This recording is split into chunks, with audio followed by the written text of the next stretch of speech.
Hello বন্ধুরা, আসসালামু আলাইকুম রহমতুল্লাহি ওয়া বারাকাতু। আমি আজকে আপনাদেরকে একটা ছোট্ট ভিডিও 1 থেকে 1.5 মিনিটের একটা ভিডিও বানাবো। এই ভিডিওটা কিন্তু আপনারা অবশ্যই দেখে যাবেন। যদি ভিডিওটা দেখেন তাহলে পরে কিন্তু আপনারা বুঝতে পারবেন যে সত্যি মানুষের জীবন কত কঠিন। তো চলুন দেখে নেওয়া যাক। দেখা যাচ্ছে যে এটা হচ্ছে আপনার কয়লার খনি।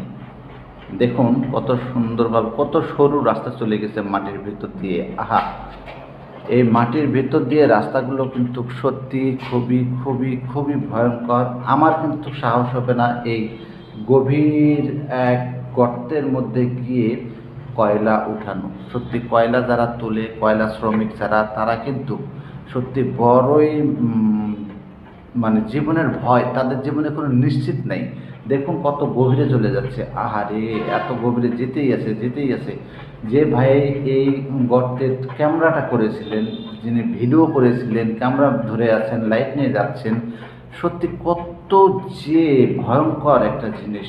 আহা, এখনো যেতে আছে। দেখুন কত ভিতরে কত নিচে একটা সঙ্গে কিন্তু পাইপ গিয়েছে। আমার মনে হয় পাইপটা সম্ভবত, যদি মাটির নিচে কখনো পানি উঠে, গর্তের মধ্যে তো পানি থাকতেই পারে, তা আমার মনে হয় মেশিনের সাহায্যে এই ফিল্টার পাইপ দিয়ে কিন্তু পানি উপরে উঠে দিতে পারে, এমন কিছু আর কি। তো দেখুন এখনো কিন্তু শেষ হয় নাই। ও মাই গড, আরো কত দূরে যাচ্ছে। এখানে দেখুন এখন লাস্টের দিকে দেখানো বাঁশ দেওয়া বা গাছ দেওয়া আছে যেন মাটি মানে ধসের নিচের দিকে না পড়ে। এই যে শ্রমিকের ভাইরা, একজন ভাই দেখা যাচ্ছে মাথায় কিন্তু লাইট চালিয়ে রেখেছেন।